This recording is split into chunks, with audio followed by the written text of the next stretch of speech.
Voilà, vous savez, mes chers amis, vous connaissez déjà bien, très très bien, les devises français. C'est un cadeau de la part de la Révolution française, La France et ses devises, assez importantes, connues dans le monde entier, liberté, égalité, fraternité. Alors cette liberté, égalité, fraternité, mes chers amis, devise français, est-ce que vous le sentez bien en France? C'est très important. Surtout, vous savez, depuis déjà un certain temps, si quelqu'un va devenir français, parmi les questions qu'on le pose, on le demande si vous connaissez les devises françaises. Les noms des 5, 6, 10, je ne sais pas combien de présidents de la République, et beaucoup d'autres informations sur la France, et également maîtriser bien au moins la langue française, mais les devises françaises, on pose la question, même je crois en première. Voilà, liberté, égalité, fraternité. Est-ce que cette liberté existe vraiment? Qu'en pensez-vous? Égalité, est-ce qu'elle existe? Oui ou non? Et fraternité, franchement. Franchement, on va être franc sur ce sujet-là. Le frère, quand on dit, ou c'est les francs-maçons qui disent frère, ou c'est les musulmans. Les musulmans et les francs-maçons, dès qu'on se voit, ils disent « Bonjour mon frère, ça va mon frère, ma soeur, ça va ?» Et c'est dans la parole seulement, non? Alors après, s'il y a une fraternité touchable, humaine, c'est autre chose.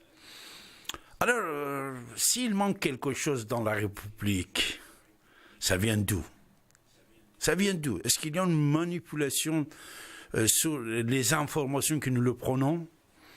Et surtout, vous savez, les médias. Les médias, c'est très important. Les médias, c'est notre petit déjeuner, repas, n'importe où, n'importe quand, le café que vous prenez. Médias a des relations importantes, que ce soit des radios, des télévisions, des journaux. Alors tout ça, est-ce que c'est manipulé? Est-ce que c'est en faveur des devises françaises, liberté, égalité, fraternité? Est-ce qu'ils font des choses pour mieux sentir ça ou non? Mes chers amis, surtout question de raciste. Question de racisme, vous savez, récemment, c'est trop monté dans certains pays européens. Après l'histoire de Daesh, les islamistes, le 11 septembre et tout ça, et les crises économiques, et chaque jour les sociétés en faillite, et les chômages, etc. Alors, tout ça, ce sont des sujets assez intéressants, mes chers amis, quand on peut parler ce soir ensemble.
Mes chers amis, vous écoutez votre radio ici maintenant sur 95 de FM.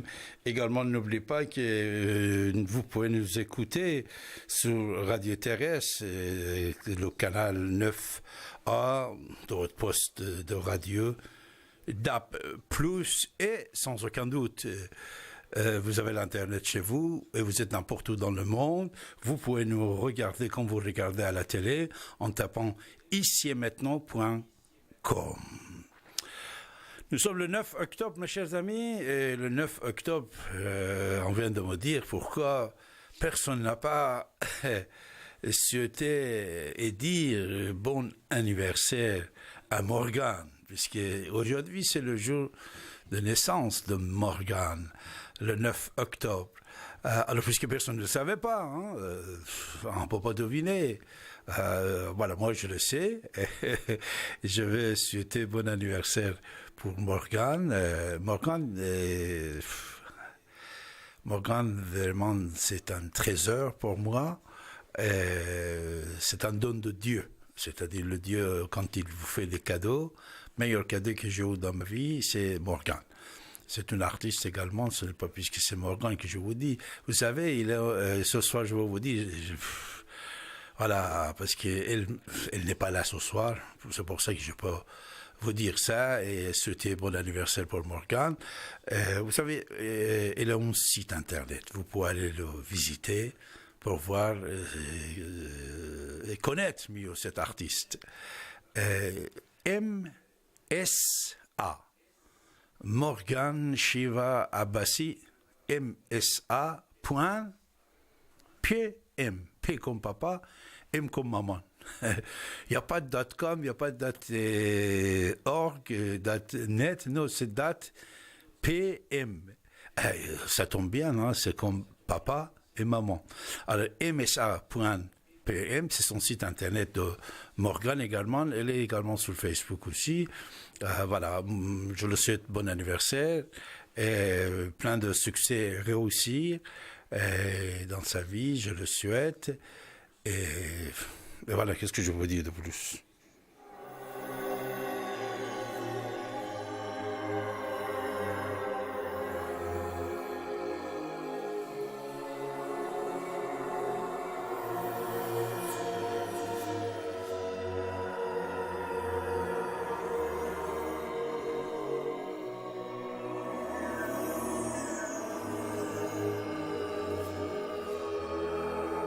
Alors, mes chers amis, on a bien parlé sur les devises français. Et devises français, depuis la Révolution française, c'était slogan, 3 mots seulement, liberté, égalité, fraternité. C'était tenu par plusieurs mouvements, organisations, philosophes dans le monde entier, y compris David Abbasi quand il publiait son journal Ershad en première page au départ de la révolution en Iran. Je mettais liberté, égalité, fraternité à l'époque.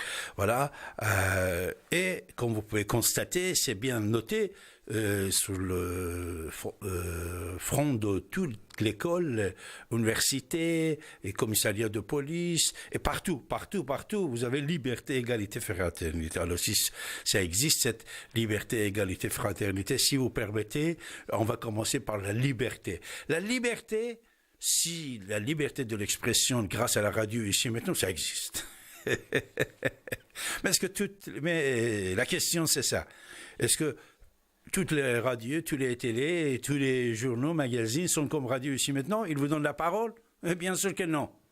Mais bien sûr que non. Tout est contrôlé. David, il vous dit ça. Tout est contrôlé. On ne vous laisse pas avancer. À la télé, à la radio, vous exprimez. C'est la radio ici maintenant. C'est l'exception. En plus, il ne faut pas oublier. 80% des médias, combien? 80% des médias français dirigés par 9 grandes capitales du pays. Capitalistes, enfin, voilà. C'est-à-dire, avoir les médias pour les capitalistes, pour les gens de fortune, c'est une arme et l'outil. C'est très important. L'avancée de leur business, leurs économies, ils dépendent aux médias. Pour ça, ils font des concurrents pour acheter des médias. Il faut qu'ils achètent les médias. On va manipuler les médias pour manipuler le peuple. Justement, Morgane, depuis qu'elle était toute petite, hein, je crois qu'elle avait 4-5 ans, 6 ans, chaque fois quand elle regardait, je vous assure, hein, ça n'est pas plus que c'est Morgane. Quand elle regardait à la télé, on faisait des publicités, par exemple sur n'importe quoi, je disais, est-ce que tu veux qu'on t'achète ça? Elle disait non. Non. Après, elle choisissait ou non. Mais un jour, elle me dit quelque chose qui s'est marqué sur ma tête, dans ma tête, jusqu'à maintenant.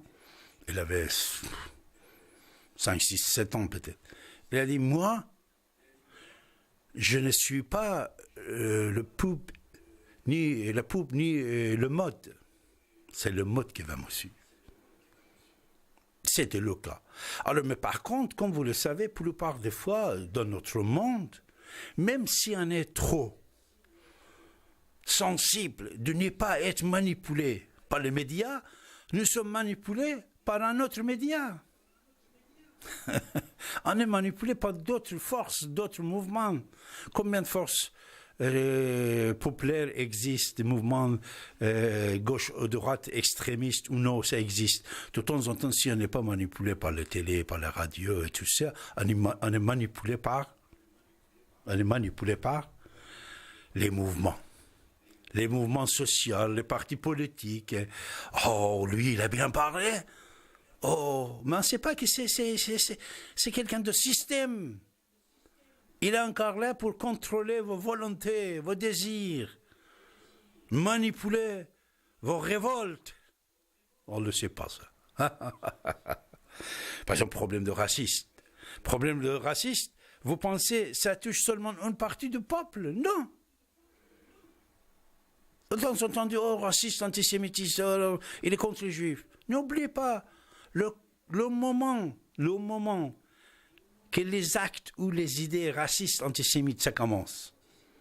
Également, ça va commencer et contre toi, si toi, tu n'es pas sémite, si tu n'es pas juif. Si tu fermes tes yeux vers une sorte de raciste, soyez sûr et certain qu'il va retourner vers vous aussi, vers les chrétiens, vers les musulmans, vers les arabes, vers les Européens. Ah, actuellement, il n'y a pas de racistes anti-européens? Il n'y a pas de racistes anti-musulmans? Il y en a. Alors, à l'époque, on pensait que seulement quand on dit raciste. Mais de l'autre côté, il y a tous ces mouvements terroristes depuis 11 septembre qui jouent là-dedans. Mais si vous fermez votre gueule contre les actes racistes en disant oh, ils sont contre les juifs, laisse tomber, ils sont contre les asiatiques et contre les européens, ça va toucher toi aussi si tu es de n'importe quelle croyance. C'est pour ça, quand on dit contre raciste, antiraciste, il faut être anti toutes sortes de racisme. Ça aussi, c'est dans le cadre de la liberté. L'individu doit être libre de n'importe quelle couleur, de n'importe quelle origine, de n'importe quelle philosophie. Et c'est ça, malheureusement, le cas, que depuis le 11 septembre, en même temps que plusieurs milliers de Juifs, ils ont quitté la France vers l'Israël. C'est la même chose depuis certains temps. Les Arabes, les musulmans, ils quittent la France. Ils quittent la France. Regardez combien d'épiceries. Seulement, je vais vous donner un exemple.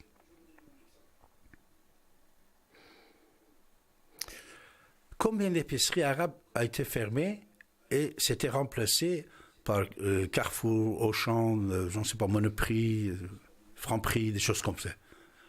Regardez sur Paris seulement. Environ 70% les épiceries arabes s'étaient vendues grande surface et maintenant c'est les petites boutiques de grandes surfaces que vous le trouvez à Paris. Ces gens-là, ils sont partout, ils ont quitté la France. Ils ont touché 100 000, 200 000 euros, 50 000 euros, 400 000 euros. Avec ça, ils sont rentrés chez eux. C'est raciste. Ce n'est pas seulement donner la fuite aux Juifs. Seulement, vous savez, 5000 Français juifs 2016 ont quitté la France pour l'Israël.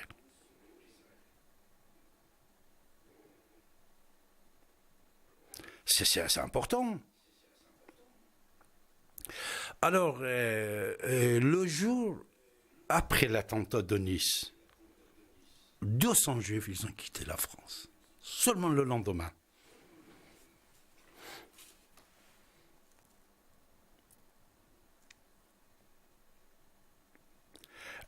Même on dit depuis quelques années, 10% des Juifs français ils ont quitté la France. Environ 50 000 personnes. Depuis Charlie Hebdo et Hyper Cacher, 8 000 Juifs ils ont quitté la France. Avec leurs biens, ils ont pris leurs biens et ils sont partis. L'économie, si ça va mal, puisque les capitaux prennent la fuite aussi.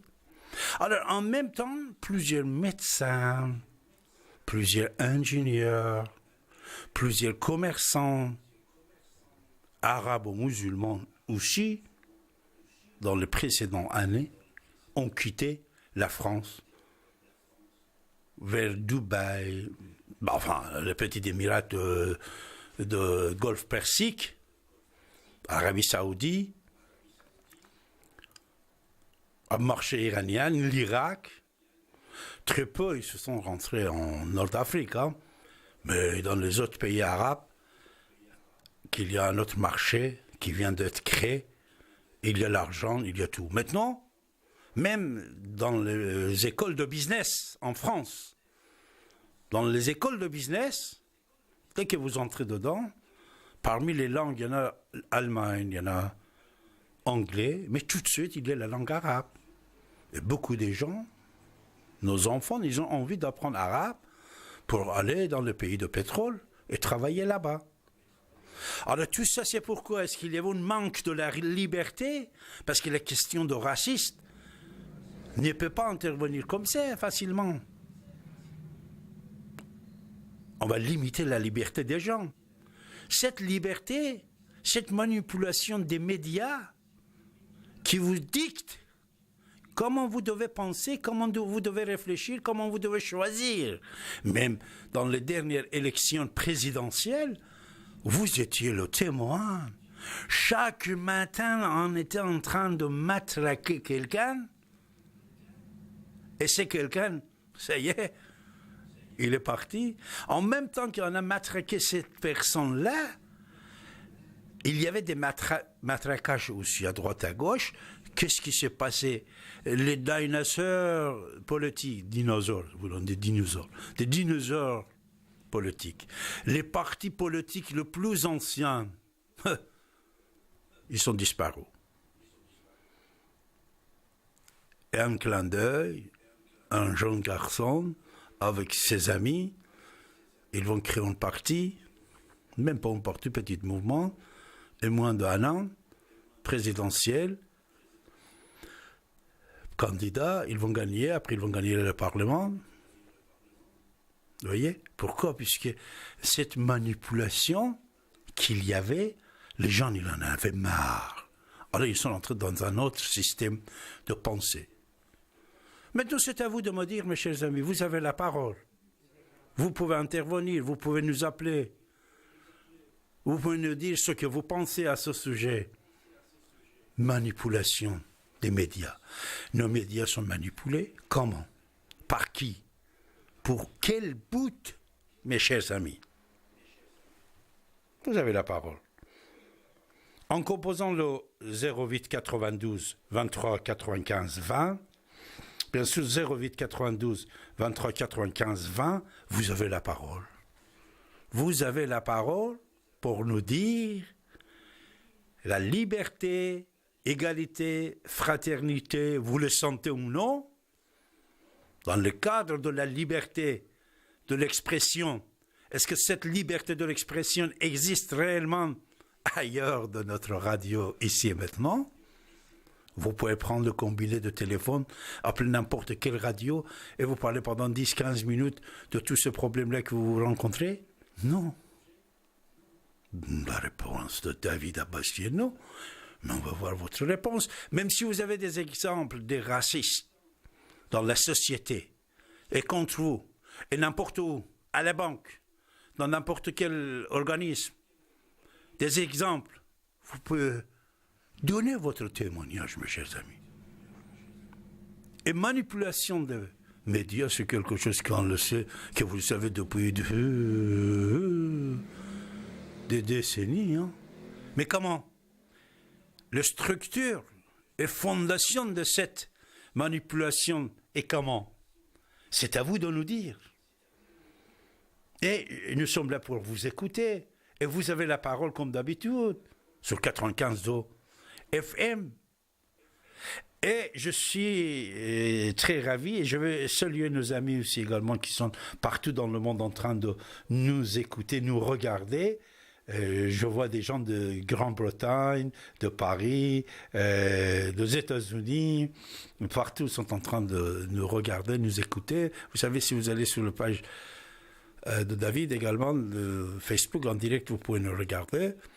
Et 95 FM, et ici maintenant au .com, je crois que déjà vous êtes équipé à radio numérique terrestre sur le canal 9A.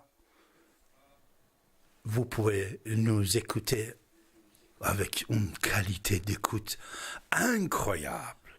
Et voilà, c'est votre tour de parler, d'intervenir. Vous voulez que je répète encore une fois notre numéro de téléphone? 08 92 23 95 20. Voilà, mes chers amis, allez là.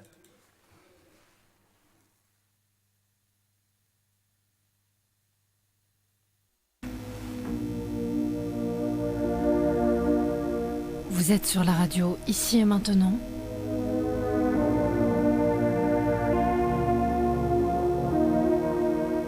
Retrouvez l'émission Soleil de Perse, animée par David Abbassi, en direct, à partir de 23h, sur Ici et Maintenant, 95.2.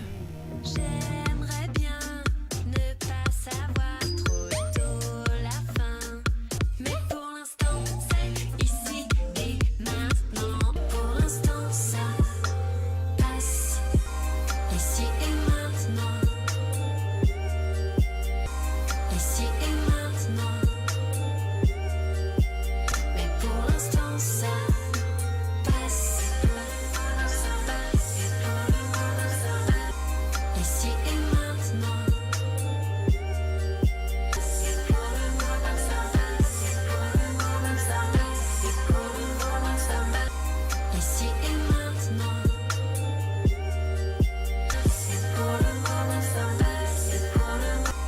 Ici et maintenant.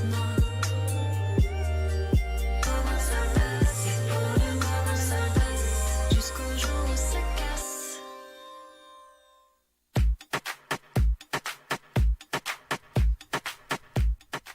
Tous les lundis et derniers samedis de chaque mois dès 23h, retrouvez David Abbassi en direct sur l'antenne d'Ici et Maintenant 95.2 FM.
sur 95 de FM, tout de suite, on va recevoir notre ami Bachir. Monsieur Bachir, bonsoir. Oui, bonsoir David, bonsoir à tous ceux qui nous écoutent.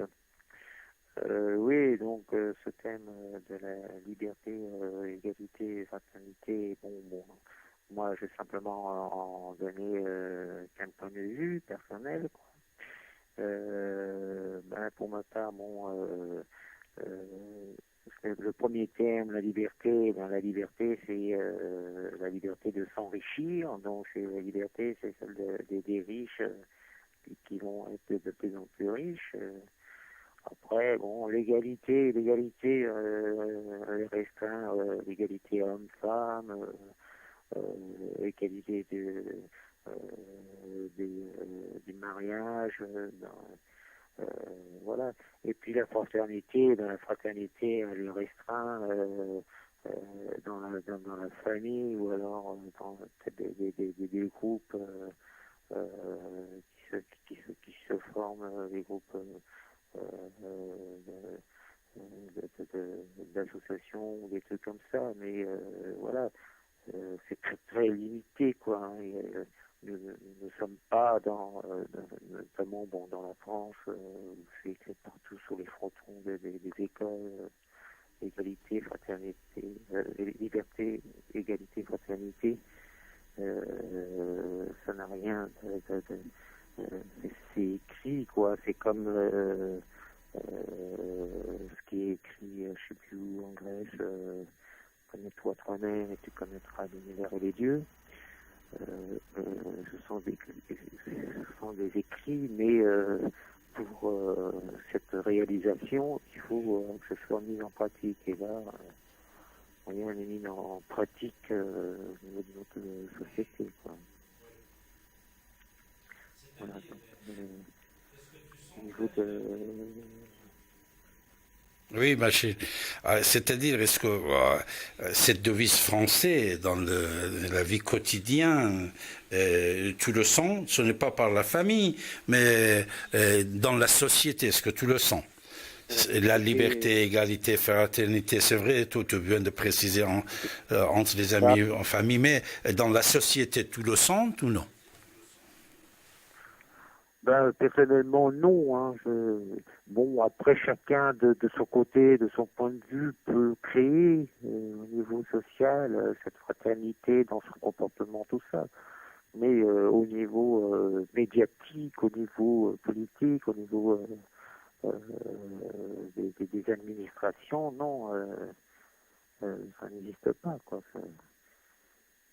Bon, après, il y a le côté les aides sociaux, il y a quand même au niveau de la sécurité sociale, il y a des trucs qui sont appliqués, qui sont mis en œuvre, notamment au niveau de la fraternité, parce que les aides sociaux, c'est la solidarité, donc liée à la fraternité, et puis aussi à l'égalité de traitement des personnes. Donc, il y a la CMU, il y a toute personne, même si elle n'a pas d'argent, peut être soignée quand elle est malade.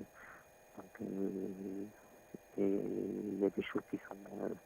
mais après, dans l'égalité des chances, pour accéder à des postes intéressants, pour être orienté là où il faut... c'est autre chose, quoi. Donc, il y a une catégorie de population qui ne va jamais atteindre des postes de décision ou des travails plus intéressants pour elles, quoi. Donc, on discrimine. Tu as bien précisé qu'il y a une question de CMU, et c'est vrai qu'il y a certains avantages de fraternité, que c'est très intéressant de préciser. Le CMU, par exemple, c'est bien de préciser, surtout qu'après, tu vas avoir plusieurs avantages, soins médicaux, les médicaments, gratuits, et également... Puis le Ticket de référé, c'est métro qu'au aussi, niveau, ticket de métro avec social, 80% de remise, c'est ça, tu as bien précisé. C'est-à-dire, je te remercie beaucoup. Parmi tes propos, tu as cité quelque chose qui est très important pour la santé de l'individu, de la société, puisque l'individu il appartient à la société. Cette histoire d'être couvert par l'État pour les gens qui n'ont pas le moyen d'être remboursés 100%, enfin, de frais médicaux, c'est un exemple de fraternité un exemple de républicaine. fraternité, oui, voilà. D'ailleurs, on devrait mettre, par exemple, sur les photons, plutôt que de mettre liberté, égalité, fraternité, on devrait mettre en premier lieu la fraternité. Fraternité, égalité et liberté. Puisque c'est de la fraternité que naît l'égalité, et de cette égalité naît une liberté. Une liberté qui, elle, n'est pas une liberté fratricide, une liberté du chacun pour soi, mais une liberté liée à, Ouais.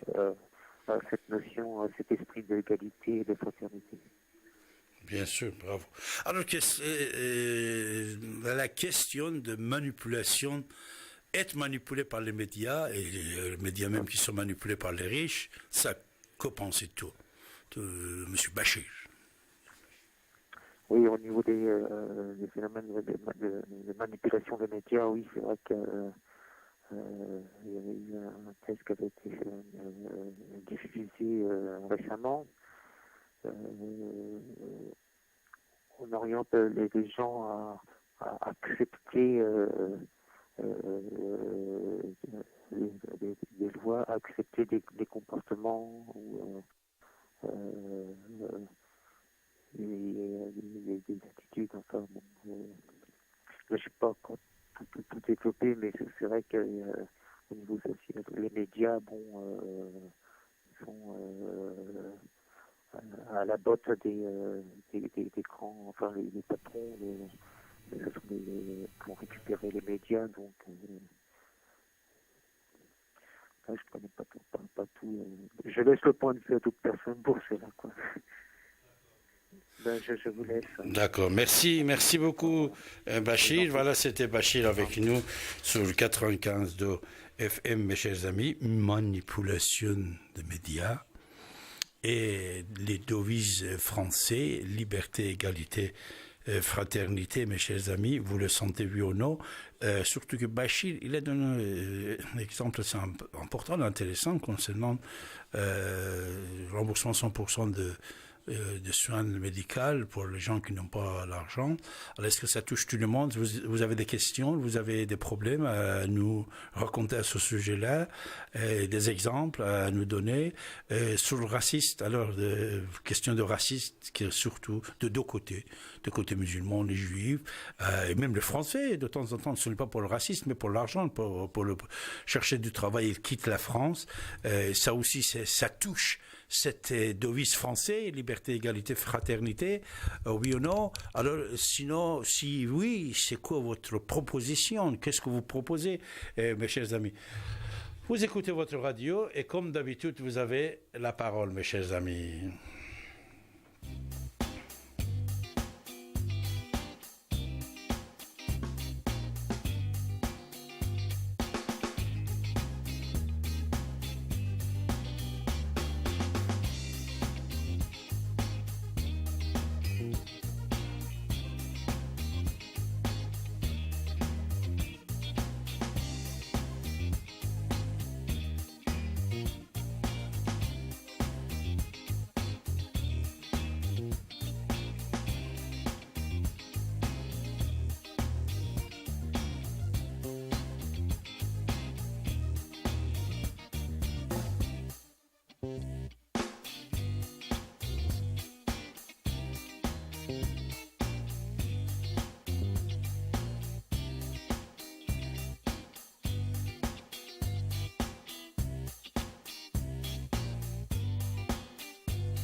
Voilà, nous avons M. Philippe avec nous. Ne vous inquiétez pas, puisque quand c'est quelqu'un, je le prends sur l'antenne, les autres ici, ils vont prendre la fuite. On peut vous prendre par deux, par trois, ensemble, vous pourrez dialoguer ensemble, ne vous inquiétez pas, je ne vous laisserai pas attendre longtemps, surtout j'aimerais bien que vous dialoguez entre vous aussi. Nous avons Philippe avec nous. Bonsoir Philippe. Oui, bonsoir, M. Bassi, merci de votre émission. Bon, sur la devise là, de la République française, il faut savoir que c'était la devise en 1789. En 1789, on n'avait pas la situation actuelle, donc liberté, égalité, fraternité, ça ne vaut pas pour le monde entier, pour les 7 milliards de personnes. Déjà et d'une. Deuxièmement, bon, je ne peux pas dire ce qui va se passer pour l'avenir économique de la France. Bon, il est certain que malheureusement ça va de plus en plus mal et ça peut paraître un peu compréhensible dans la mesure où la France n'a plus son empire qu'elle avait à la fois en Afrique et en Asie, donc elle peut, ou du moins on va dire elle l'a pas comme elle l'avait avant. Mais enfin quand même quand on arrive en France on n'est pas maltraité, on a la couverture universelle, on est dans un pays des droits de l'homme, patati patala, ce qu'on n'a pas dans plein de pays arabes. Et là vous disiez tout à l'heure, oui mais il y a plein d'arabes ou de musulmans qui vont dans les pays arabes. Mais moi, pour avoir parlé par exemple avec des Tunisiens ou même avec des Marocains, je suis pas du tout convaincu que les pays du Golfe, ça soit autant l'Eldorado que ça. Les contrats qu'ils ont là-bas sont des contrats de droit américain, c'est-à-dire du jour au lendemain, pratiquement, vous pouvez vous faire virer. Pour monter une entreprise à Dubaï ou aux Émirats Arabes Unis, en Arabie Saoudite, il faut trouver un parrain, c'est-à-dire qu'en fait quelqu'un qui s'associe directement avec vous, si vous êtes étranger. Et si ça se passe mal, on peut vous confisquer votre passeport, c'est arrivé à plein de Français. Si jamais vous êtes une femme, là carrément ça peut être encore pire, on peut presque faire de vous une esclave sexuelle. Et ça, c'est pas des trucs que j'ai lus, hein, moi j'ai discuté avec des gens, et je peux vous assurer qu'ils sont quand même très contents, je discute avec des Tunisiens, ils sont quand même très contents de rester en France. Parce qu'en France, il y a quand même une certaine protection au niveau de l'emploi, et puis également une protection au niveau des, comment on dit, des droits de l'homme, quoi. Si on déplaît, on va dire, aux cousins de Macron, on risque pas quand même d'avoir la tête tranchée, hein. Voilà. Et ça, c'est quand même, c'est un peu le cas pour beaucoup de pays. Il y a plein de gens qui s'imaginent que l'herbe est plus verte ailleurs, et surtout que c'est toujours bien de voyager, hein. Ils reviennent quand même souvent en France, hein. C'est vrai. Vous étiez déjà dans le pays Golfe Persique, vous étiez déjà sur place, Philippe? Moi, j'ai fait des escales, hein. Je suis resté un jour, mais je peux pas dire que j'y étais. Mais j'ai discuté en France avec des gens qui y ont été, des Tunisiens ou des Marocains, parce que moi je travaille dans un domaine qui est international. Ouais. Je peux vous assurer que leur retour, il n'est pas positif, quoi.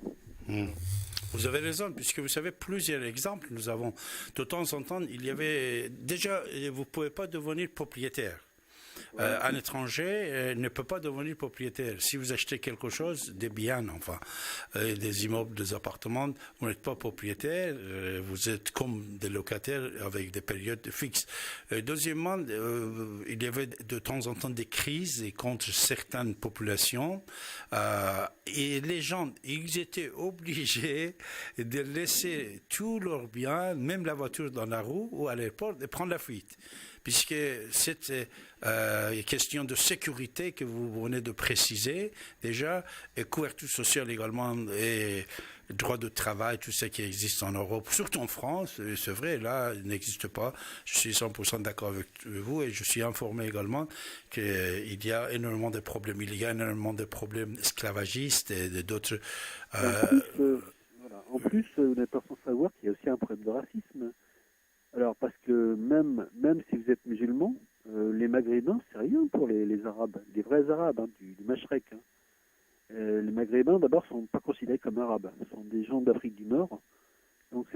sous-classe de musulmans.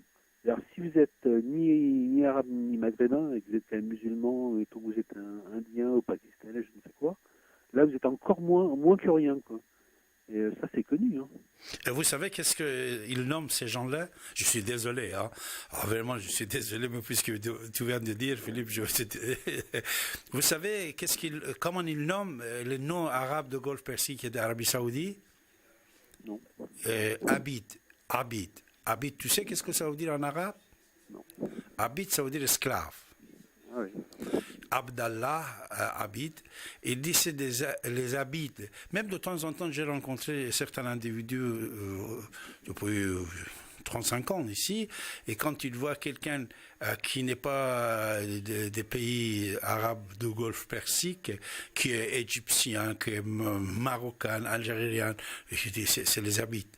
Habite, c'est-à-dire surtout que quand ils vont aller là-bas, c'est vrai qu'actuellement ça a changé les styles et personnalités et méthodes de travail de la jeunesse qui vont aller là-bas, mais c'est vrai qu'à l'époque, les gens, la plupart des travailleurs dans les bâtiments, des choses comme ça, c'était les Arabes qui venaient d'ailleurs, et pour ces gens-là, c'était des esclaves, c'est-à-dire ils le nommaient même esclaves, ils disaient habite. Tout à fait, et moi, j'ai une expérience de quelqu'un qui est d'origine bretonne, hein, qui a travaillé pour des gens d'Arabie Saoudite. Et donc, la personne, elle était maître d'œuvre. Bon, elle faisait on va dire, la disposition, la décoration, etc. Et les ouvriers qui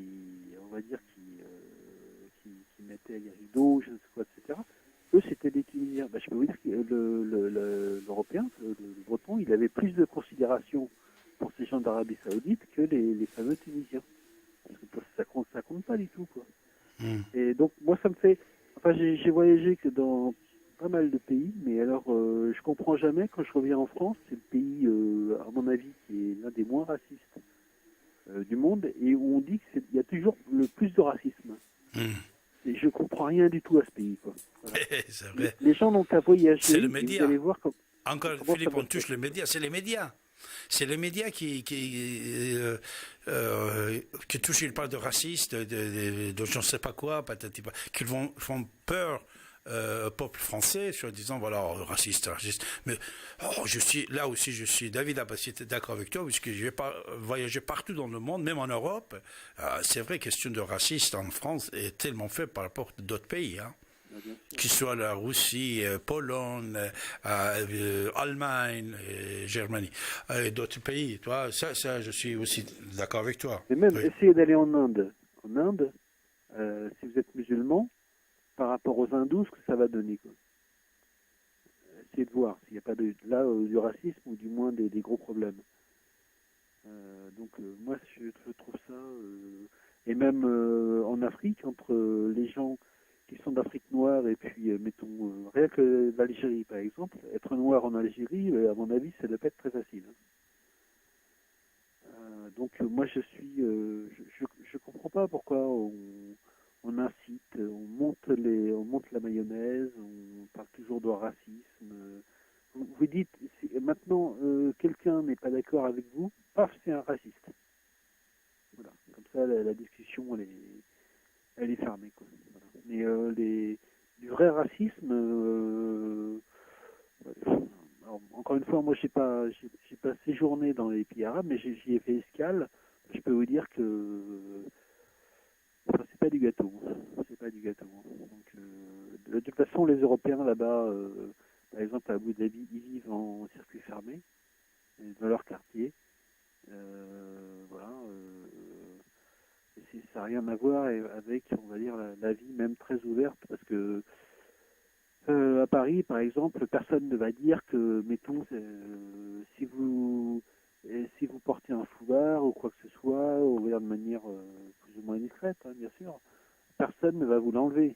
Maintenant, effectivement, si vous êtes en tchador intégral, ça sert à rien, moi, devant l'Élysée, à mon avis, je pense que vous allez avoir des problèmes. Mais voilà, et donc, et par contre, je pense que si vous êtes en Arabie Saoudite et que il faut savoir que là-bas, il y a une police religieuse. En France, il n'y a pas de police religieuse. Dans plein de pays, il y a des polices religieuses. Hein. Vous allez au Pakistan, il y a aussi une police religieuse. Voilà, donc je pense qu'il y a beaucoup de Français qui sont soit naïfs, soit qui sont, je sais pas comment on pourrait dire, qui sont influencés par, comme vous dites, par les médias. Et il ferait bien de voyager et de se rendre compte du monde, quoi. Et puis, par exemple, je sais pas, rien que vous voyagez en Amérique latine, par exemple, là-bas tout le monde est plus ou moins bronzé, noir, ou je sais quoi. Et qu'est-ce qu'il y a comme violence, quoi? Pour un rien, ils sortent le pistolet et puis voilà, hein, votre compte est fait, quoi. Donc ça n'existait pas en France, le port d'armes est illégal. Voilà, donc je sais pas, c'est vrai que je sais pas trop où va ce pays. Ce qui est sûr, c'est que par exemple, comme vous avez dit tout à l'heure, s'il y a beaucoup de juifs qui s'en vont notamment vers Israël, le Canada et les États-Unis, on a toujours su qu'à chaque fois que les juifs quittent un pays, c'est que c'est mauvais signe pour le pays. Ça a été vrai tout le temps dans l'histoire, que ce soit pour l'Empire romain, l'Allemagne ou quoi que ce soit. C'est que le pays va s'appauvrir, ça probablement. Donc j'espère qu'il ne va pas arriver des choses mauvaises, mais c'est vrai que c'est assez préoccupant. Ouais. Ce qu'il faut dire aussi, c'est que par exemple, là vous parlez mettons, si on parle des Juifs, ils sont pas, s'ils vont mettre en Israël ou au Canada, je ne sais pas où, c'est des gens qui peuvent avoir une très belle situation, hein, et, sans aucun problème. Et ça, c'est quand même aussi, comme vous l'avez dit, c'est une perte pour la France, quoi. Voilà. Est-ce que de l'autre côté, vous avez des informations que les non-juifs, les arabes aussi, en partie, ils quittent la France? Les gens qui ont un peu l'argent et qui peuvent aller construire leur vie ailleurs? Oui, sauf que par exemple, je connais pas au niveau arabe, mais les juifs qui quittent la France pour Israël ou les États-Unis, c'est quand même, ils embarquent avec eux soit un potentiel économique relativement élevé, ou soit également, la plupart de ces gens-là, c'est quand même des gens extrêmement qualifiés, très intelligents. Ils vont participer à, on va dire, l'industrie de pointe du pays qui va les accueillir. Par exemple, en Israël, ça c'est beaucoup développé avec tous les juifs qui venaient de l'Union soviétique, parce qu'ils sont venus, ces gens-là, en faisant des découvertes pas possibles. Si par exemple Israël a une armée aussi forte au niveau technologique, c'est aussi grâce à ces gens-là. Hein. Ils ont rien acheté précisément à l'extérieur. Hein. C'est pas comme l'Algérie qui achète tout son matériel aux Russes. Hein. Israël fait ses propres, du moins adapte ses propres avions, parce qu'ils en prêtent beaucoup aux Américains. Mais voilà, donc moi je considère que c'est quand même une perte pour la France, quoi, parce que ces gens-là qui pourraient faire des inventions, qui pourraient amener des choses positives pour la France, finalement ils le font pas ou ils le font plus puisqu'ils partent. Donc voilà, c'est quand même bien dommage. Voilà, Oui. En tout cas, merci pour votre émission et puis je reste à l'écoute. Merci Philippe. Voilà, merci Philippe.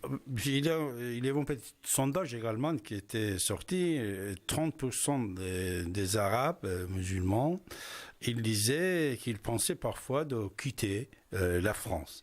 Mais par contre, 26%, ils disaient comme quoi je compte partir le plus vite possible. Après, il y avait 23% des gens qui disaient je veux partir, mais je n'ose pas puisque je peux pas, je suis trop lié, voilà. Mais comme vous pouvez constater, même là aussi, vous avez presque une majorité, plus de 60%, même 70%, qui donnent envie, mais oui, non, mais une partie, oui. Alors tout ça, c'est vrai, moi je pense, c'est le climat que les médias ils créent avec des mensonges, avec des propagandes, avec mitraillettes permanentes en parlant problème peut-être qui existe ou n'existe pas. Chaque matin, vous ouvrez n'importe quelle radio de télévision, chômage, fermeture des usines, actes terroristes, actes racistes. Seulement, je vais vous dire un petit exemple concernant les petites ou les grandes, enfin, les petites, on va parler déjà des petites. Actes terroristes, on est en train d'agrandir ces connards-là qui tuent les gens avec le couteau, je ne sais pas comment, avec les voitures et tout ça, ces gens-là, ils deviennent des héros, soi-disant, des artistes, comme dans les films, hein? Mais jamais on ne donne pas le nom des victimes, jamais on ne fait pas de biographie des victimes, parler sur les victimes, qui étaient ces gens-là, c'est les innocents. Mais toujours, ils sont en train de fabriquer. C'est grave, hein? Ça c'est grave.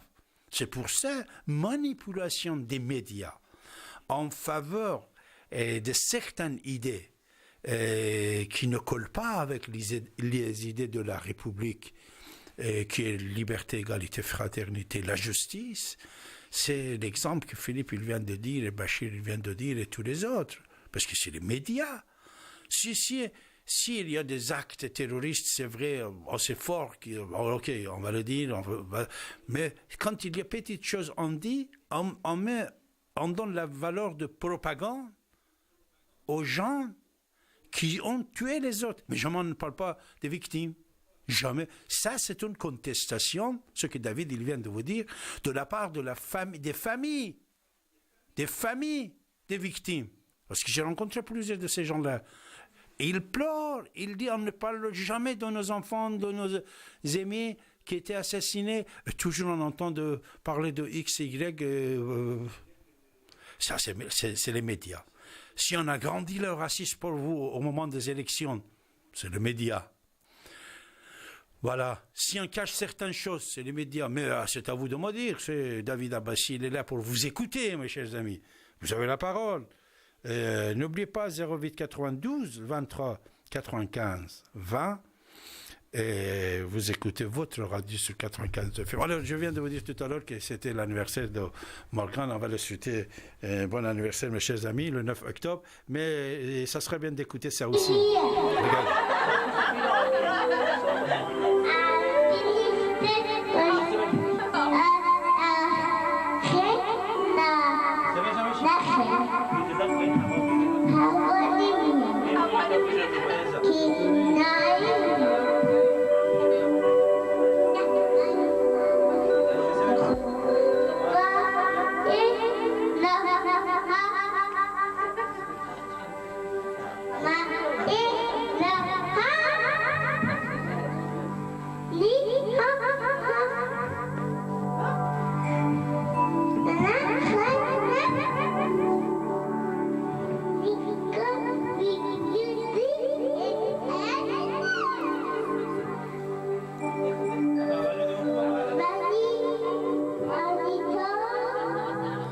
Ça, c'est Morgane, quand elle avait 3 ans, c'est la fête d'anniversaire de 3 ans de Morgane. Et comme vous pouvez constater, c'est 1 heure de vidéo.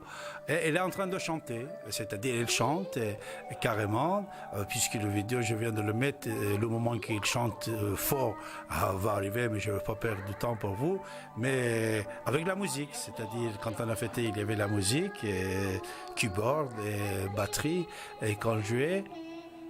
Et Morgane, elle chantait. Alors, si vous voyez qu'elle est animatrice à la radio ici maintenant, vous savez, on disait toujours que telle personne, il jouait, il chantait, patati, patata, quand elle avait 4 ans, 5 ans, 6 ans. Mais voilà, c'est le document, c'est le pour vous prouver, j'ai trouvé ça pour cadeau d'anniversaire pour Morgane, de la part de la radio, de la part de David et de la part de tout le monde, voilà, pour Morgane. Elle est en train de chanter avec la musique et elle n'a que 3 ans, c'est-à-dire on a fêté à l'époque ces 3 années d'anniversaire, mes chers amis.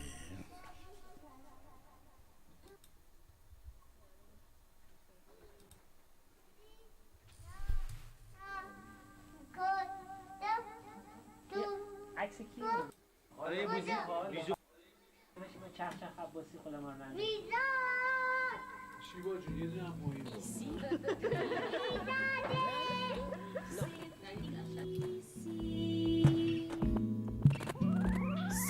maintenant.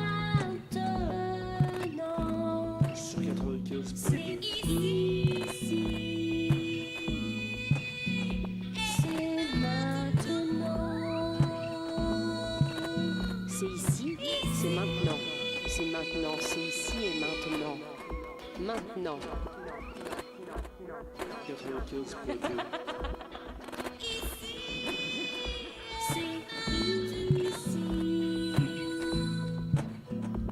C'est maintenant. C'est ici. All right. Hey everyone. C'est We are live in virtual reality. We are in Facebook Spaces, and I am here with Rachel, who runs the social virtual reality team at Facebook. Yep. Hi, everybody. And we're live in virtual reality on the roof of Facebook's buildings. Here, I can grab this and kind of show around here. This is the roof of this is the roof of right? of MPK Building 20. This is the main building. This is actually the building that we're in right now. All right, so this is a big week for virtual reality. We have Oculus Connect 4 coming up on Wednesday, where we're going to announce. Alors, c'est le fondateur de Facebook qui est en train de parler avec vous en direct, en direct avec sa femme. Ça aussi, c'est Marc. Marc avec Rachel en direct. Voilà, s'ils sont en direct, moi je dis 30 secondes, on va profiter. Mais vous avez la parole, vous pouvez commencer et continuer à nous appeler et vous exprimer et nous dire que pensez-vous sur les devises français racistes et manipulation des médias. Manipulation des médias, vous savez, grâce aux médias, on peut fabriquer ce qu'on veut et n'importe quoi qu'on veut. Et c'est ça qu'on a fait pour nous, on fait pour nous. Les dernières élections, c'était l'exemple le plus intéressant et le plus important, mes chers amis, de cette manipulation. Voilà. Mais je sais que vous avez beaucoup d'informations que vous pouvez nous donner. On est là pour vous écouter, mes chers amis. 08 92 23 95 20. Vous êtes sur la radio Ici et Maintenant.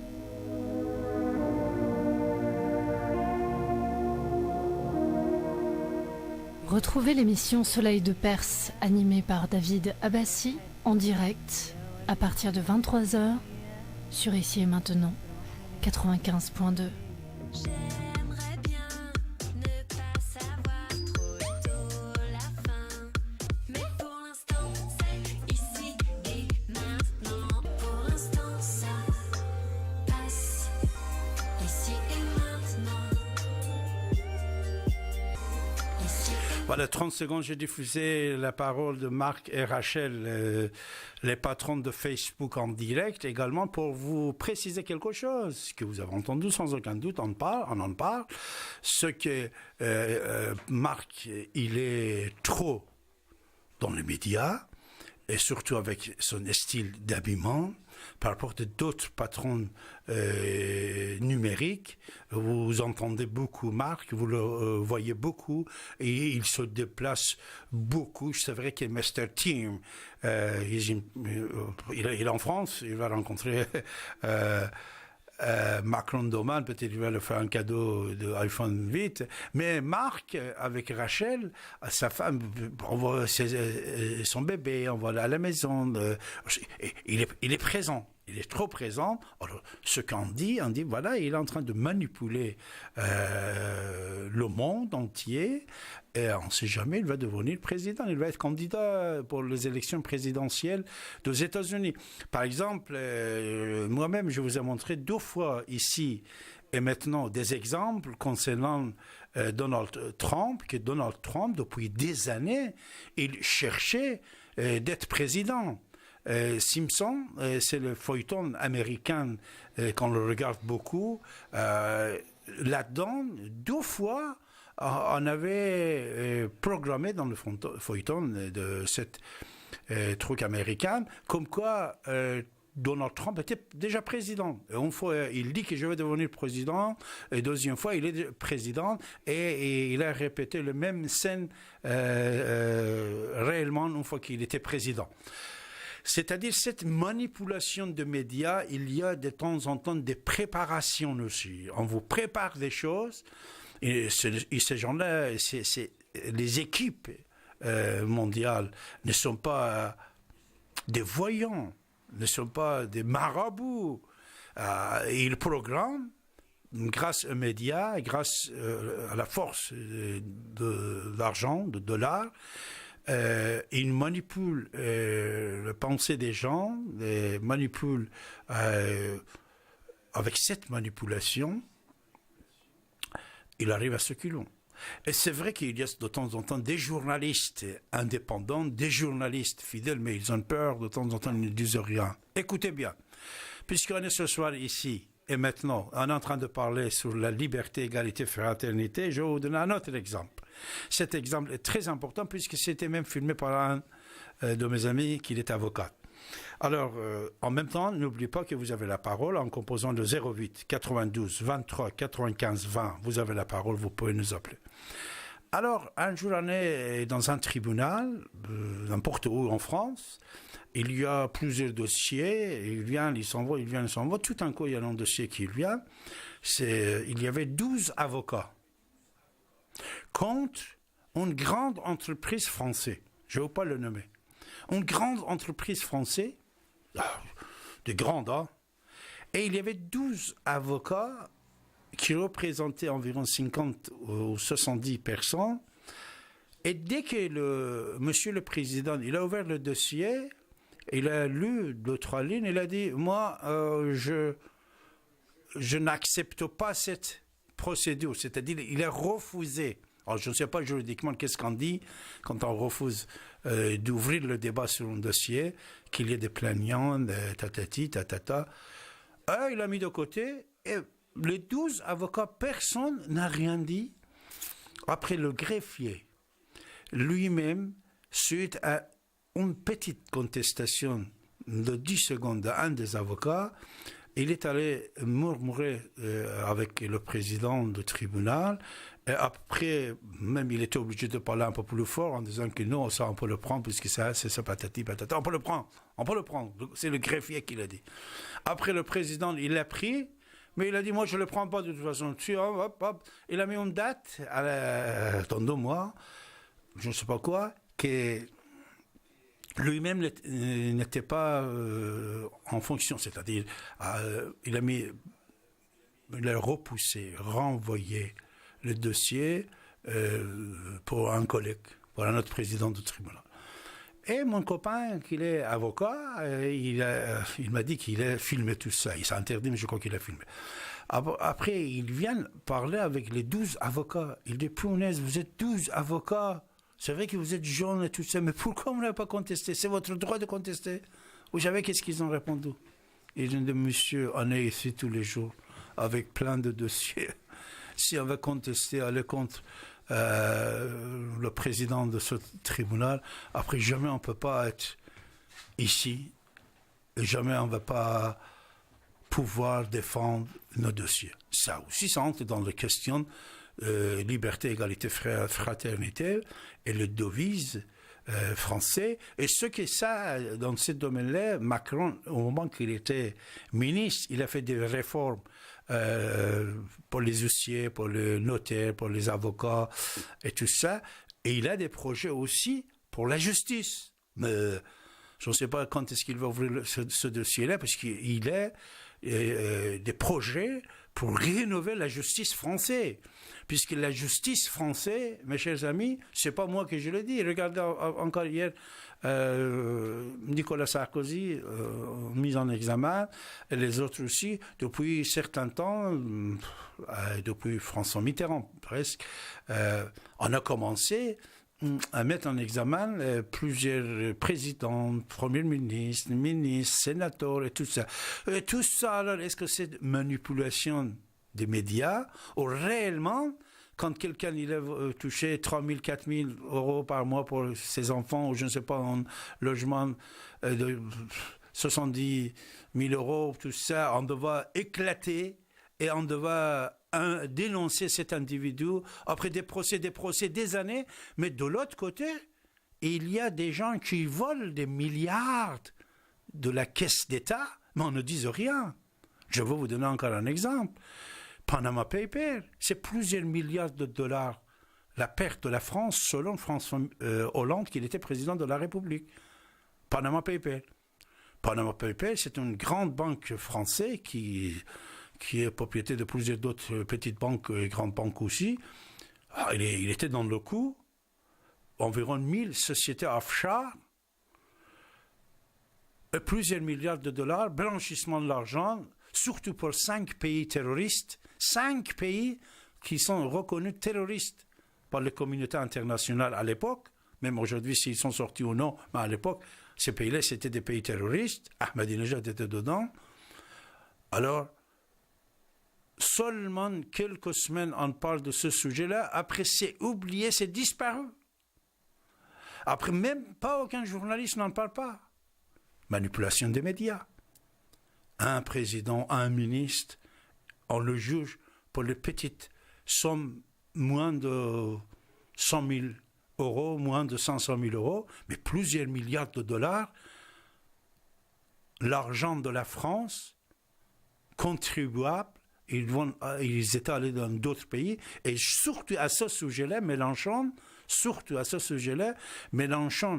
il a fait une pétition par change.org, comme on a fait pour Macron et les autres, et il a rassemblé plusieurs milliers de signatures que cette banque était dans le coup, il rembourse l'État de plusieurs millions de dollars qui avait pris, enfin, était exonéré des taxes disons qu'il était en faillite.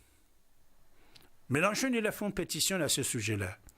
Mais une fois que les élections sont venues, et une fois que maintenant c'est le combat face à face avec Macron, même ce dossier-là, Mélenchon, il l'a oublié. Alors, tu as obtenu plusieurs signatures, plusieurs milliers de signatures. Où sommes-nous concernant le dossier Panama Papers?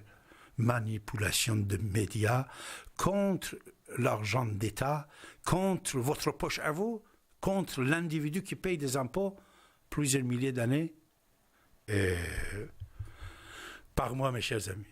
Pour toutes ces raisons-là, la liberté, égalité, fraternité, raciste et manipulation, les médias sont manipulés par les riches, oui ou non, on va vous entendre, et les médias, est-ce qu'ils manipulent le masse, oui ou non, et comment?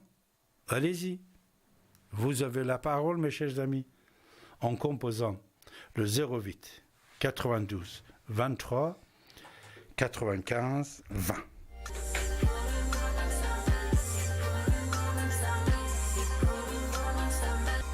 Ici et maintenant, c'est pour le moment, c'est pour le ici et maintenant. Comment ça va, c'est pour le moment, ça va, jusqu'au jour où ça casse. Vous écoutez Radio Ici et Maintenant sur 95.2 FM et dans le monde entier par internet, icietmaintenant.com. L'humeur du temps, présentée par David Abbassi, écrivain et historien, tous les lundis et chaque dernier samedi du mois dès 23h. Vous avez la parole pour vous exprimer et poser vos questions en composant le 08 92 23 95 20. 08 92 23 95 20.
Sur 95 de FM, c'est M. Miklos qui a composé notre numéro 08 92 23 95 20.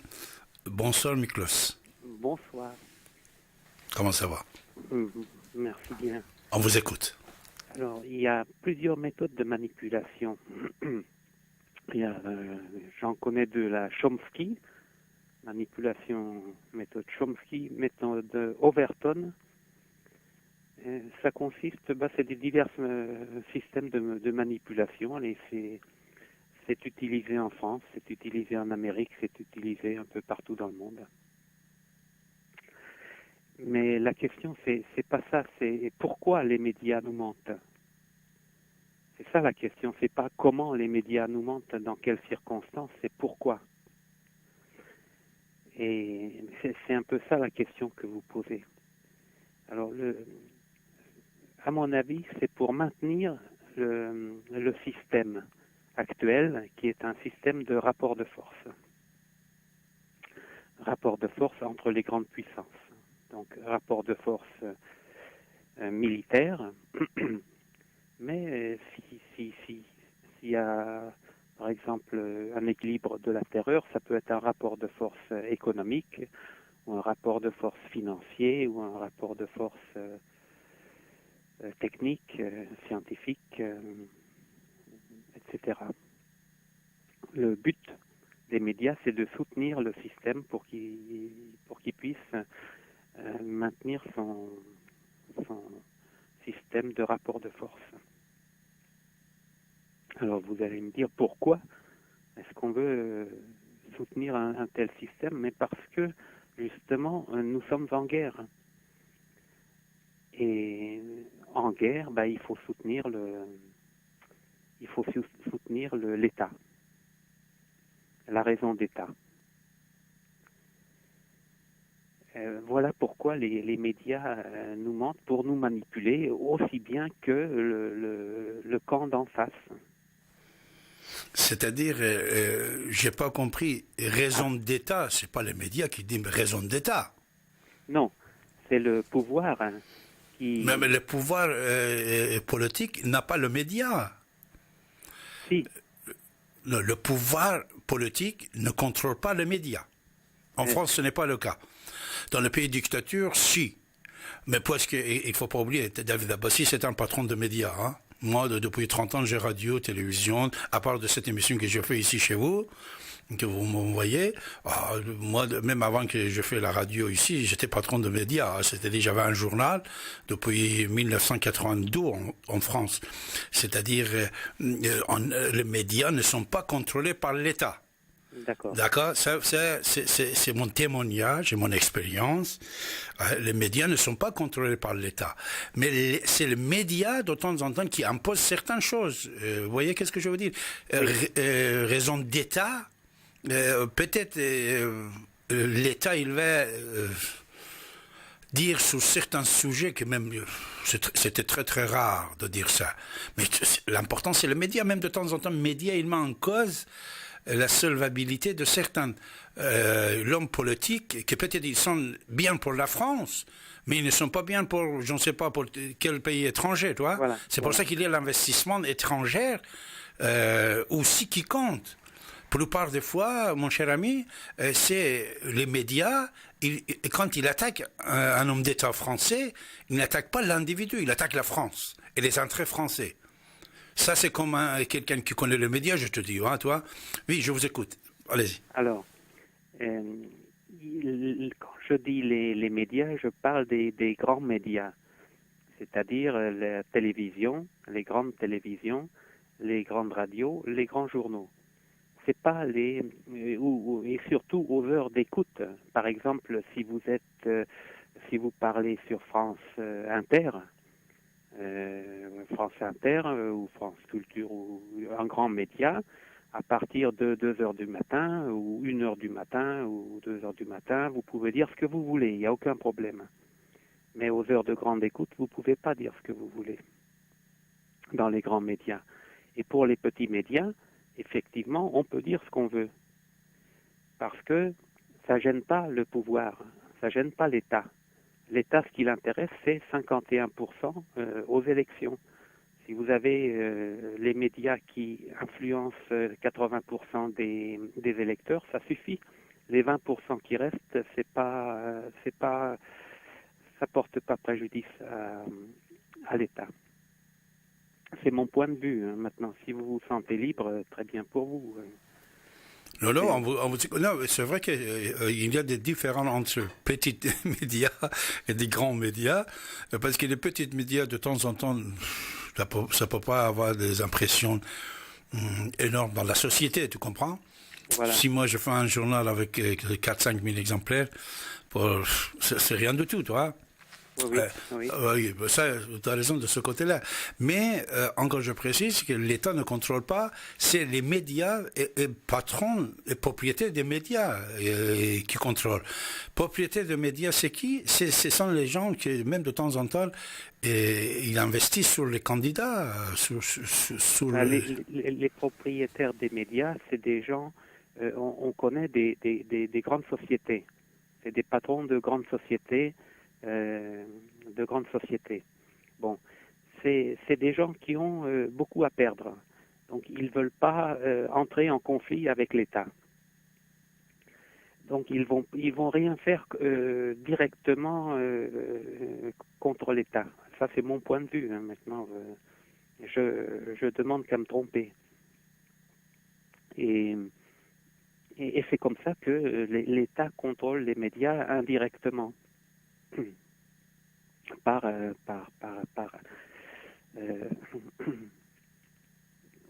le fait que les propriétaires des médias ont beaucoup à perdre.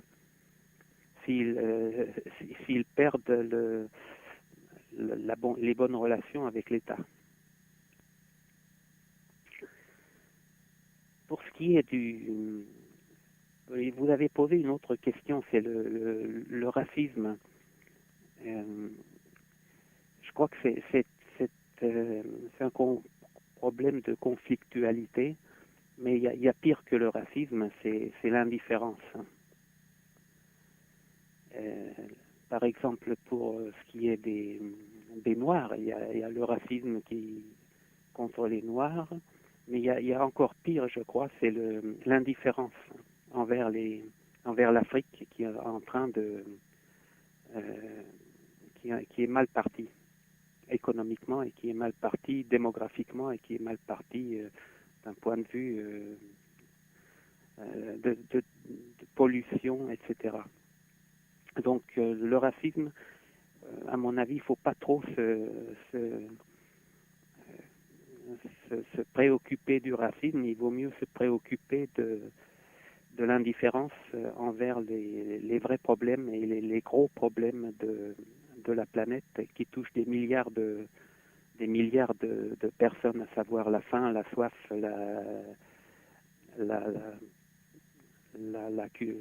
l'éducation, le manque d'éducation et la maladie, plutôt que des problèmes de racisme qui sont désagréables, mais pas aussi souvent mortels que les grands problèmes comme la faim, la soif, qui touchent quand même 10 millions de personnes par an.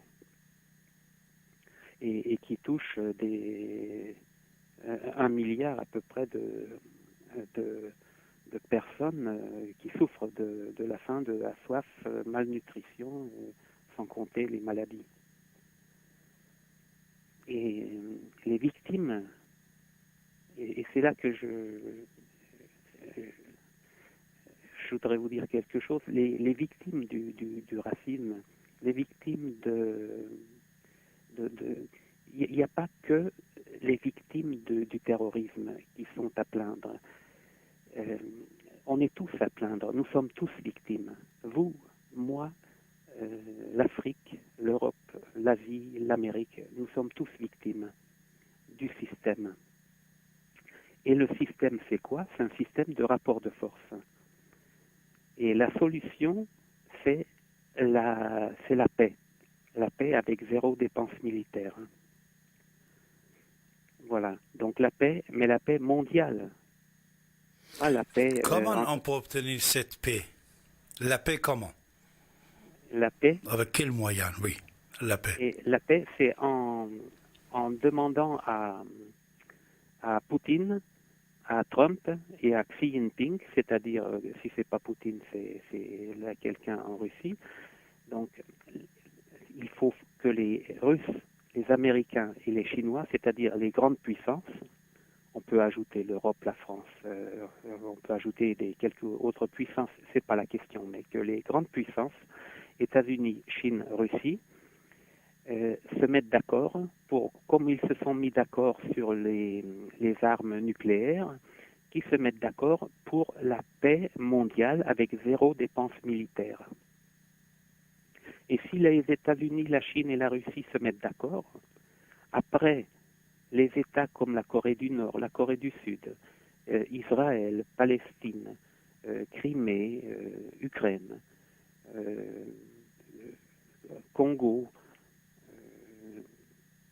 et tous ces conflits, tous ces petits conflits, Syrie, Afghanistan, Irak, Libye, Mali, tous ces conflits se résoudront automatiquement. Parce que si vous regardez bien derrière ces conflits, il y a toujours la Chine, la Russie, les États-Unis. Derrière la Corée du Nord, il y a la Chine. Derrière Israël, il y a l'Amérique. Derrière la Syrie, il y a la Russie. Et partout où vous allez, vous retombez toujours sur les trois mêmes, États-Unis, Chine, Russie, qui jouent un jeu, mais c'est un jeu qui mortel pour la population et pour la vie sur Terre. Donc c'est comme ça que je pense faire la paix mondiale, avec États-Unis, Chine, Russie, et les autres après, et non l'inverse. Et je ne vais pas manifester pour la paix au Kosovo, ou pour la paix en Crimée, ou pour la paix en Corée du Nord, ou pour la paix au Congo belge, ou pour la paix je ne sais où. Il faut que les trois responsables des guerres qui éclatent partout se mettent d'accord, c'est-à-dire États-Unis, Chine, Russie. On peut pas faire sans eux. États-Unis, Chine, Russie, qui se mettent d'accord pour la paix et zéro dépenses militaires. Parce que les dépenses militaires, d'un point de vue économique, c'est un désastre, c'est un gaspillage, et c'est ça qui nous tue. C'est ça qui fait de nous des victimes. Mais nous tous les 8 milliards ou 7 milliards de population sur Terre, on est tous victimes des dépenses militaires. On n'est pas seulement victime du racisme, on n'est pas seulement victime de l'antisémitisme, de l'homophobie, de la christianophobie, de je ne sais quoi, quelle phobie, on est victime des dépenses militaires surtout. Et si les dépenses militaires tombent, après beaucoup de petits problèmes se résolvent, comme le racisme, etc., les petits conflits militaires. Alors, comment faire?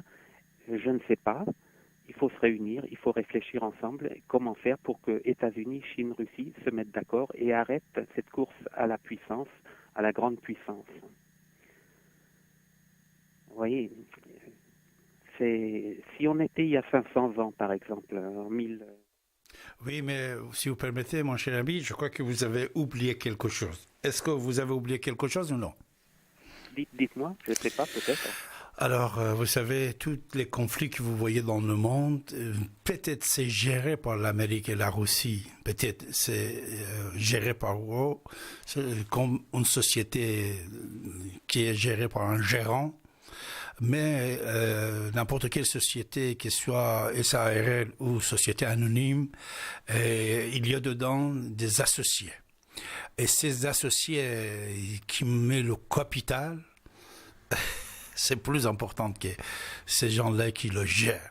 Ce soir, pour la première fois, je vous donne cet exemple-là, puisque ça aussi, c'est une manipulation par les médias qui est mal tombée, mal fixée dans la tête des gens dans le monde, partout. Hein. On dit, voilà, c'est l'Amérique, c'est Israël.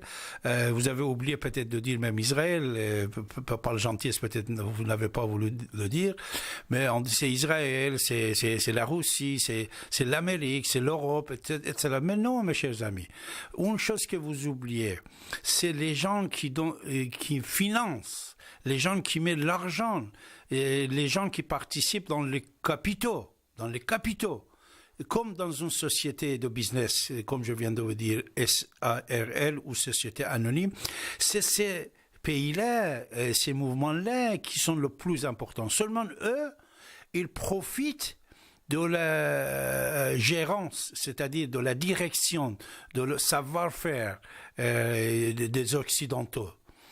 Sinon, la guerre, c'est la guerre de pétrole, et dans les pays musulmans, parmi et entre les pays musulmans. C'est les pays musulmans exportateurs de pétrole, surtout la concurrence qui existe actuellement dans plusieurs tendances. Et chaque tendance aussi, il essaye de prendre la direction du monde musulman. Et c'est ça que depuis, même avant que l'Amérique existe, avant que l'Israël existe, avant que la Russie de César existe, cet conflit depuis 14 siècles dans plusieurs familles et mouvements et tribus des pays arabo-musulmans, ça existait. Dès le lendemain que le prophète de l'islam il est décédé, il est mort, le premier calife, Abu Bakr, après le deuxième calife, c'est monsieur Omar, et c'est à partir de là qui a commencé de sortir de leurs frontières. Et après tout ça que vous voyez aujourd'hui, c'est financé par l'argent des pays pétrodollars. Et bien sûr, savoir-faire qu'ils ont les Occidentaux, ils le vendent. Les armements qu'ils fabriquent, ils le vendent. Digital, informatique, et tous les progrès de notre siècle aussi, ils le vendent. C'est pour ça que même Hillary Clinton, il vous dit, c'est l'Amérique qui a nos services, il a dit, à fabriquer Al-Qaïda, Daesh, les talibans et tout ça, c'est vrai. Mais tout ça aussi, ce n'est pas officiellement par n'importe quel président, c'est par les services. Dans n'importe quel État, il y a des services de renseignement, et ces services de renseignement, ils ont plusieurs tendances dedans, plusieurs bureaux, plusieurs organisations, et même de temps en temps, ils travaillent pour certains pays. Et une chose que je veux vous dire, et après je vous laisse la parole, mon cher ami, c'est que même les ex-agents ou ex-patrons des services de renseignement du monde entier, nous avons plusieurs exemples. Après qu'ils ont démissionné ou après la retraite, ils étaient embauchés par le pays pétrodollars et ils travaillaient pour eux. C'est-à-dire savoir-faire. Et surtout, il ne faut pas oublier quelle valeur, quelle somme de l'argent les pays pétrodollars ont investi, par exemple en Amérique. Vous le savez, c'est très important. Et c'est pour ça qu'il peut gérer, comme je vous ai dit, par les sociétés, mais il met en tête les gérants que vous le voyez, mon cher ami. On vous écoute. En même temps, vous avez Sami aussi. Miklos, on vous écoute. Bonjour Sami. Et Mouloud aussi. Bonjour Mouloud. Voilà, je vous laisse les 3 microphones de Mouloud, Sami, Miklos ouverts. Vous pouvez parler. Et d'abord, Miklos, il va résumer, et après c'est Sami, après Mouloud. Allez-y. Alors, je réponds pour Israël. Derrière Israël, il y a États-Unis. Vous voyez? Donc, on retombe encore sur États-Unis, Chine, Russie. Et pour ce qui est de l'islam, la guerre existait déjà avant l'islam. Avant le prophète Mohammed, il y avait déjà des guerres entre la Perse et l'Égypte. Il y avait déjà la guerre. Sous l'Empire romain, il y avait déjà la guerre.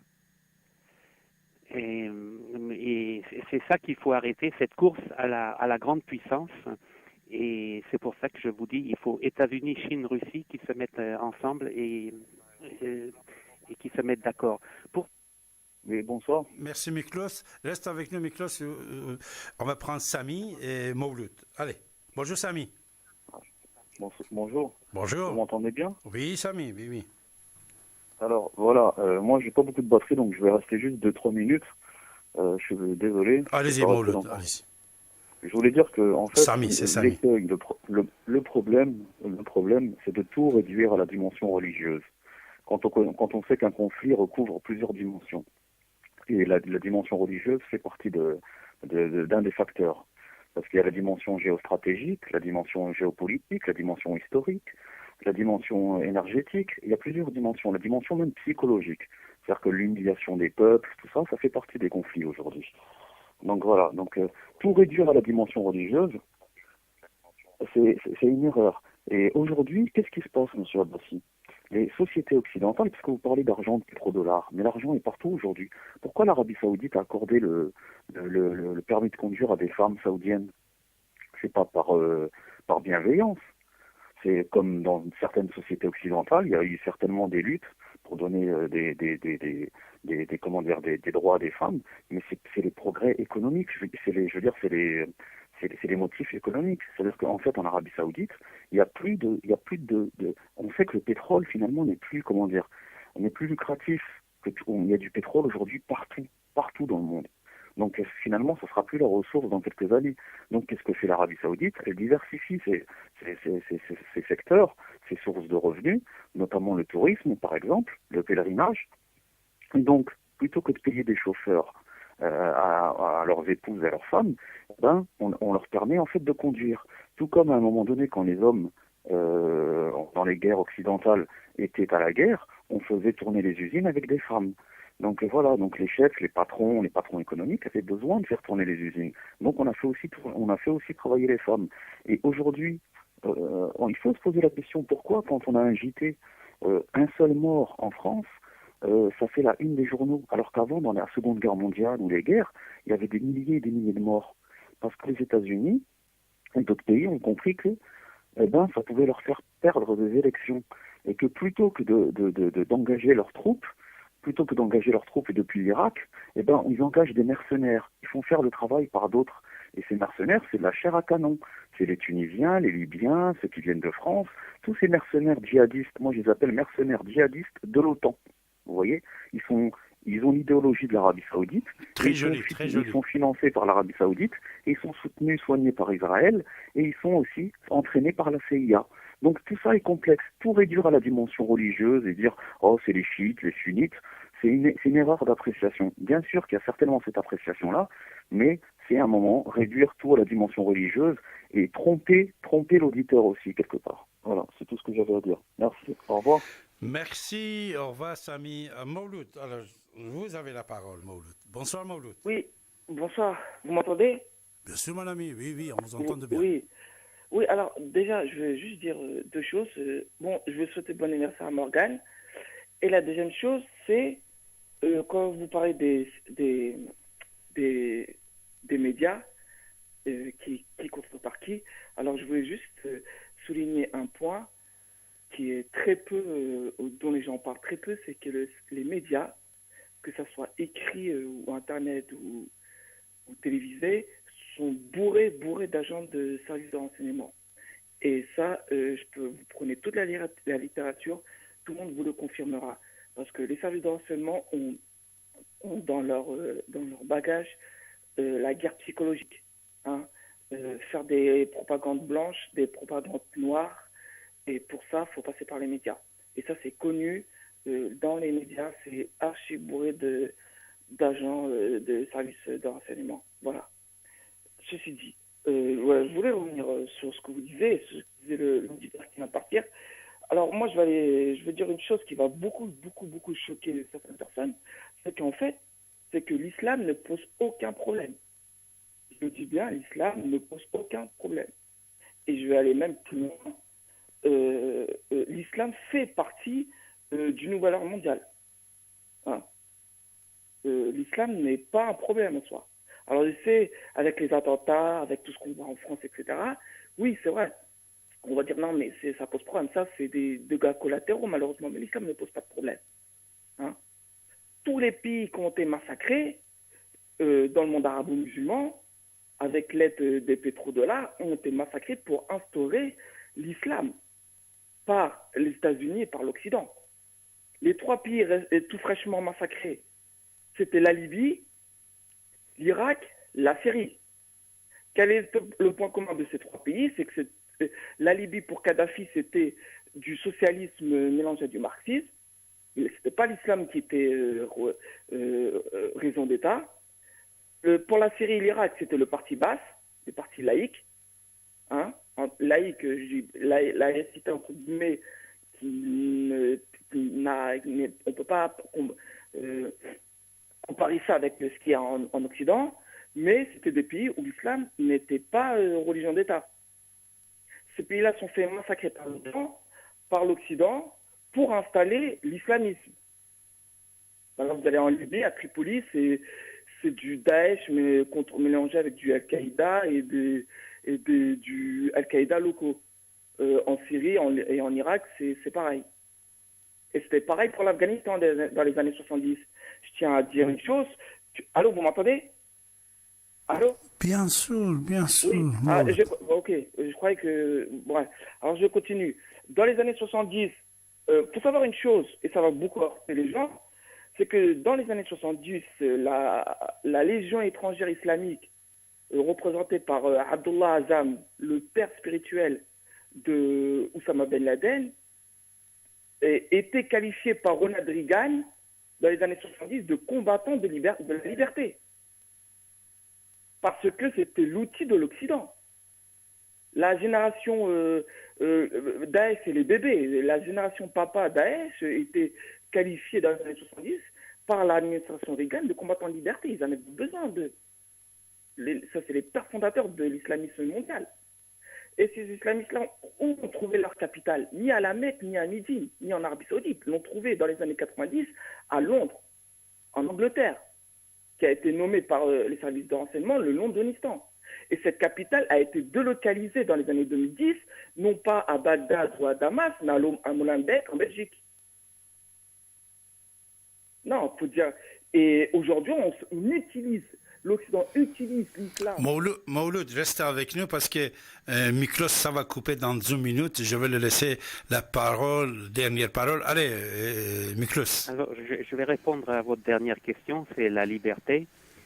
Et sans sécurité, il n'y a pas de liberté. Donc le slogan liberté, ça ne marche pas sans sécurité. Bravo. Et pour qu'il y ait sécurité, il faut qu'il y ait la paix. Parce que dans un monde mondialisé, vous ne pouvez pas avoir de sécurité si vous n'avez pas la paix partout, la paix mondiale.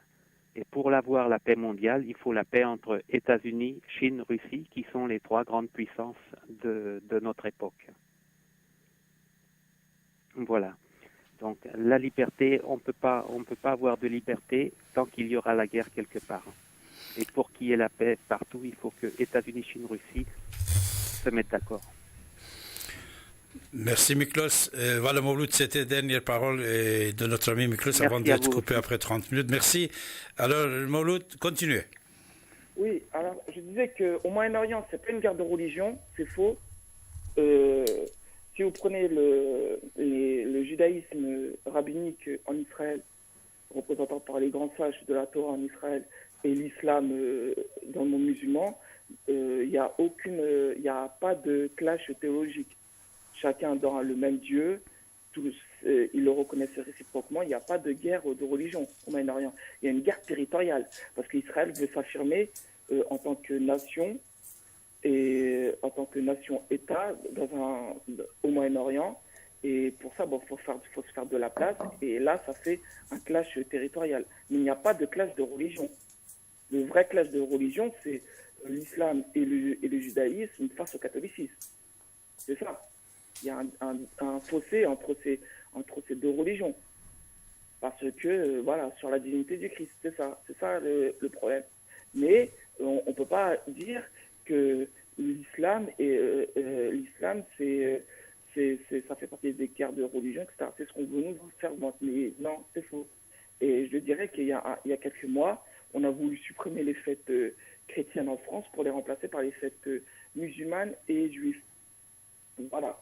Parce qu'on utilise l'islam pour détruire le catholicisme en France. C'est une vérité. Je sais que ça fait mal, mais bon, c'est comme ça. On ne peut rien. On est là pour se dire les choses honnêtement et franchement. Voilà. Et voilà, sur ce, merci de m'avoir laissé parler. Merci Mouloud et bonne soirée. Au revoir.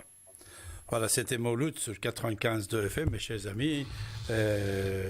Vous écoutez votre radio. Ici et maintenant. Vous êtes sur la radio Ici et maintenant.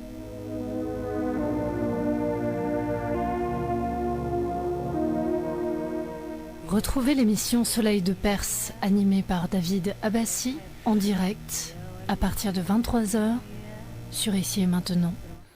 Voilà, avant de vous quitter, mes chers amis, je veux vous remercier toutes et tous, surtout pour la qualité de vos interventions. Je suis tellement ravi de constater que la qualité de vos interventions, c'est très riche, classe et bien étudié. C'est-à-dire par rapport à certaines périodes, on peut dire, certaines personnes, individus, cette qualité est admirable. Je vous remercie toutes et tous. N'oubliez pas que vous pouvez rester, continuer à écouter votre radio ici maintenant. Je sais que pour la plupart de vous, vous avez fixé votre réveil sur 95.2 FM.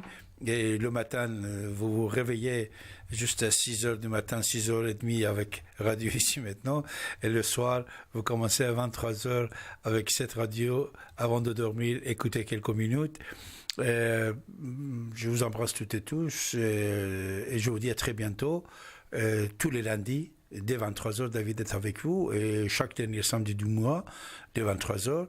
Mais comme vous savez, Radio Ici Maintenant, c'est 24 sur 24. 24 sur 24, alors par l'internet, même par votre téléphone portable et smartphone, vous pouvez nous regarder et nous écouter, ici maintenant.com, et bien sûr, radio numérique terrestre, le canal 9A, mes chers amis, on est là à votre service. Permettez-moi de vous embrasser et vous dire à très bientôt. Au revoir.